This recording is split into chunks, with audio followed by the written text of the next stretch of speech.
जय महाकाली, महालक्ष्मी, महासरस्वती, माँ कामाख्या। जय सद्गुरुदेव महाराज, जय भैरव बाबा। श्रीमद् देवी भागवत महापुराण प्रथम खंड के चतुर्थ स्कंध में 21वां अध्याय की कथा हम लोग सुनने जा रहे हैं। देवकी के प्रथम पुत्र का जन्म, वासुदेव द्वारा प्रतिज्ञा अनुसार उसे कंस को अर्पित करना और कंस द्वारा उस नवजात शिशु का वध। व्यास जी बोले, हे राजन, इसके बाद समय आने पर देव स्वरूपिणी देवकी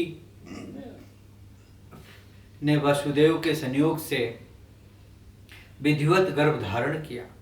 10वां माह पूर्ण होने पर वह देवकी ने अत्यंत रूप संपन्न तथा सुडौल अंगों वाले अति उत्तम प्रथम पुत्र को जन्म दिया।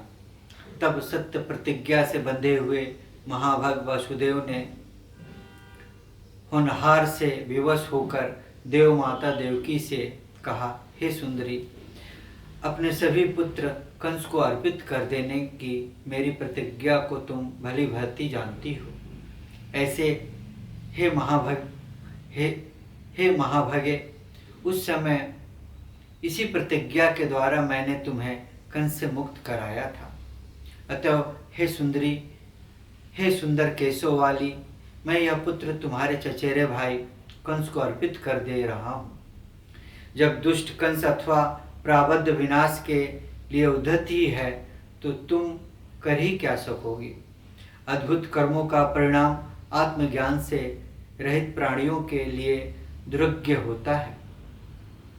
काल के पास में बंधे हुए समस्त जीवों को अपने द्वारा किए गए शुभ अथवा अशुभ कर्मों का फल निश्चित रूप से भोगना पड़ता है।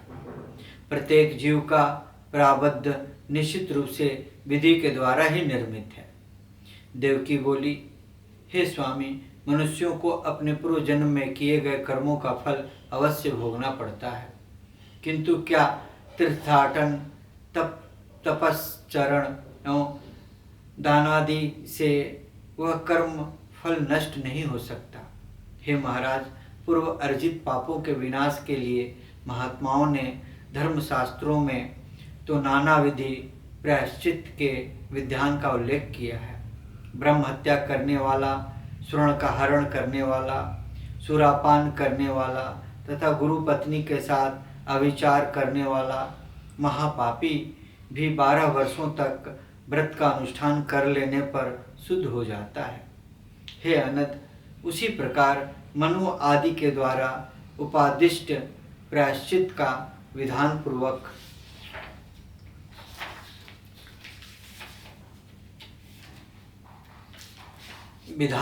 अनुष्ठान करके मनुष्य क्या पाप से मुक्त नहीं हो जाता है। यदि प्रायश्चित विधान के द्वारा पाप से मुक्त नहीं मिलती है तो क्या यज्ञ, वल्क्य आदि धर्मशास्त्रों प्रेरणता तत्वदर्शी मुनियों का वचन निरर्थक हो जाएगी। हे स्वामी, होनी होकर ही रहती है। यदि यह निश्चित है तब तो सभी आयुर्वेद एवं सभी मंत्र शास्त्र झूठे सिद्ध हो जाएंगे और इस प्रकार भाग्य लेखों के समक्ष सभी उद्यम अर्थहीन हो जाएंगे। जो होना है वह अवश्य घटित होता है। यदि यही सत्य है तो सत्य कर्मों की ओर प्रवृत्ति होना व्यर्थ हो जाएगा और अग्निष्टोम आदि स्वर्ग प्राप्ति के शास्त्र समस्त साधन की निरर्थक हो जाएंगे। जब वेद शास्त्र आदि के उपदेश ही व्यर्थ हो गए तब उन प्रमाणों के झूठा होने पर क्या धर्म का समूल नाश नहीं हो जाएगा। उद्यम करने पर सिद्धि की प्रत्यक्ष प्राप्ति हो जाती है। अतएव अपने मन में भली भांति सोचकर कोई ऐसा उपाय कीजिए जिससे मेरा यह बालक पुत्र बच जाए।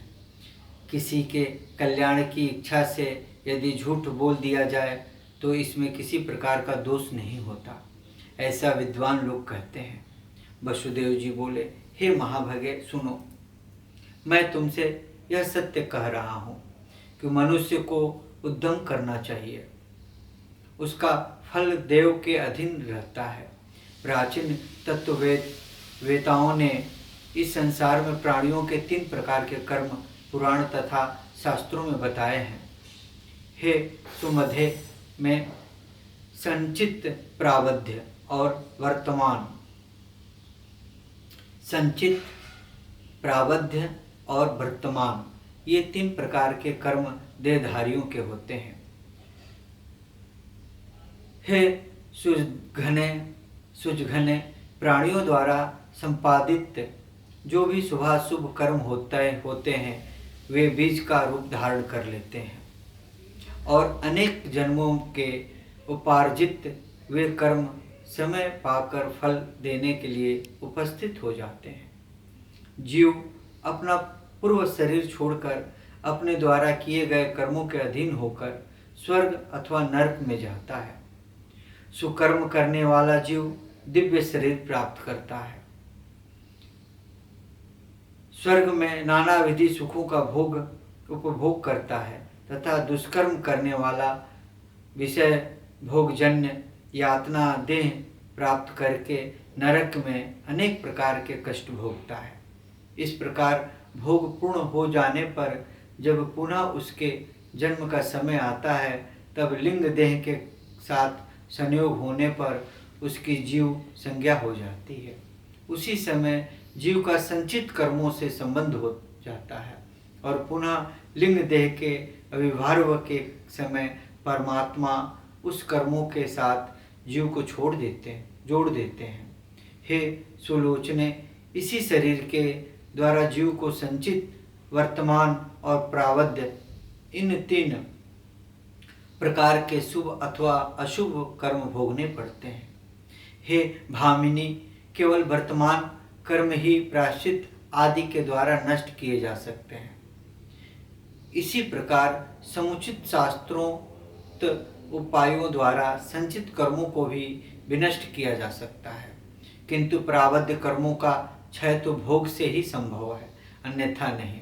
अतएव मुझे तुम्हारे इस पुत्र को हर प्रकार से कंस को अर्पित कर ही देना चाहिए। ऐसा करने से मेरा वचन भी मिथ्या नहीं होगा और लोक निंदा का दोष भी मुझे नहीं लगेगा। इस अनित्य संसार में महापुरुषों के लिए धर्म ही एकमात्र सार तत्व है। इस लोक में प्राणियों का जन्म तथा मरण देव के अधीन है। अतएव हे प्रिय, प्राणियों को व्यर्थ शोक नहीं करना चाहिए। इस संसार में जिसने सत्य छोड़ दिया उसका जीवन निरर्थक ही है। जिसका यह लोक बिगड़ गया उसके लिए परलोक कहाँ। अतः हे सुंदर भाव वाली, यह बालक मुझे दे दो और मैं इसे कंस को सौंप दूं। हे देवी, सत्य पथ का अनुगमन करने से आगे कल्याण होता है। हे प्रिय, सुख अथवा दुख किसी भी परिस्थिति में मनुष्यों को सत्कर्म ही करनी चाहिए। हे देवी, सत्य की भली भांति रक्षा करने से कल्याण ही होगा। व्यास जी बोले, अपने प्रिय पति के ऐसे कहने पर शोक संतप्त तथा कांपती हुई मन अश्वनी देवकी ने वह नवजात शिशु वासुदेव को दे दिया। धर्मात्मा वासुदेव भी अपने पुत्र उस अबोध शिशु को लेकर कंस के महल की ओर चल पड़े। मार्ग में लोग उनकी प्रशंसा कर रहे थे।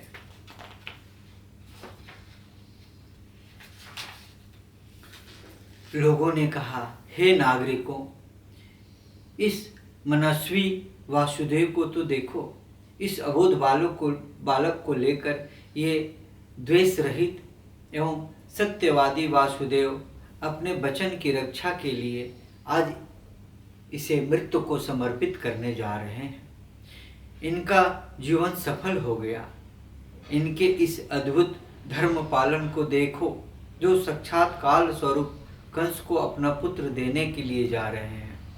व्यास जी बोले, हे राजन, इस प्रकार लोगों द्वारा प्रशंसित होते हुए वे वासुदेव कंस के महल में पहुंच गए और उस दिव्य नवजात शिशु को कंस को अर्पित कर दिया। महात्मा वासुदेव के इस धैर्य को देखकर कंस भी विस्मित हो गया। उस बालक को अपने हाथों में लेकर कंस ने मुस्कुराते हुए यह वचन कहा, हे सूरसेन तनय, आप धन्य हैं। आज आपके इस पुत्र समर्पण के कृत्य से मैंने आपका महत्व जान लिया। यह बालक मेरी मृत्यु का कारण नहीं है, क्योंकि आकाशवाणी के द्वारा देवकी का 8वां पुत्र मेरी मृत्यु का कारण बताया गया है। अतएव मैं इस बालक का वध नहीं करूँगा, आप इसे अपने घर ले जाइए। हे महामते, आप मुझे देवकी का 8वां पुत्र दे दीजिएगा। ऐसा कहकर उस दुष्ट कंस ने तुरंत वह शिशु वासुदेव को वापस दे दिया। राजा कंस ने कहा कि यह बालक अपने घर जाए और सकुशल रहे। तत्पश्चात उस बालक को लेकर सूरसेन पुत्र वासुदेव प्रसन्नतापूर्वक अपने घर की ओर चल पड़े। इसके बाद कंस ने भी अपने मंत्रियों से कहा कि मैं इस शिशु की व्यर्थ ही हत्या क्यों करता, क्योंकि मेरी मृत्यु तो देवकी की 8वें पुत्र से कही गई है। अतः देवकी के प्रथम शिशु का वध करके मैं पाप क्यों करूं। तब वहां विद्यमान श्रेष्ठ मंत्रीगण साधु साधु ऐसा कहकर और कंस से आज्ञा पाकर अपने अपने घर चले गए। उनके चले जाने पर मुनि श्रेष्ठ नारद जी वहां आ गए। उस समय उग्रसेन पुत्र कंस से श्रद्धापूर्वक उठकर विधिवत आर्घ्य पाद आदि अर्पण किया और पुनः कुशल क्षेम तथा उनके आगमन का कारण पूछा। तब नारद जी ने मुस्कुराकर कंस से यह वचन कहा, हे कंस, हे महाभग, मैं सुमेर पर्वत पर गया था। वहाँ ब्रह्मा आदि देवतागण एकत्र होकर आपस में मंत्रणा कर रहे थे कि वासुदेव की पत्नी देवकी के गर्भ से सूर्यश्रेष्ठ भगवान विष्णु आपके संहार के उद्देश्य से अवतार लेंगे। तो फिर नीति का ज्ञान रखते हुए भी आपने उस शिशु का वध क्यों नहीं किया। कंस बोला, आकाशवाणी के द्वारा बताए गए अपने मृत्यु रूप देवकी के 8वें पुत्र का मैं वध करूंगा। नारद जी बोले, हे नृपश्रेष्ठ, आप शुभ तथा अशुभ राजनीति को नहीं जानते और देवताओं की माया शक्ति भी नहीं जानते। अब मैं क्या बताऊं। अपना कल्याण चाहने वाले वीर को छोटे से छोटे शत्रु की भी अपेक्षा नहीं करनी चाहिए। गणित शास्त्र की सम्मेलन क्रिया के आधार पर तो सभी पुत्र 8वें कहे जा सकते हैं। आप मूर्ख हैं, क्योंकि ऐसा जानते हुए भी आपने शत्रुओं को छोड़ दिया। ऐसा कहकर श्रीमान देवदर्शन नारद वहाँ से शीघ्रतापूर्वक चले गए। नारद के चले जाने पर कंस ने उस बालक को मंगवाकर उसे पत्थर पर पटक दिया और उस मंदबुद्धि कंस को महान सुख प्राप्त हुआ। इस प्रकार से मनदेवी भागवत महापुराण प्रथम खंड के 4th स्कंध में 21वां अध्याय ओम ततस्तम।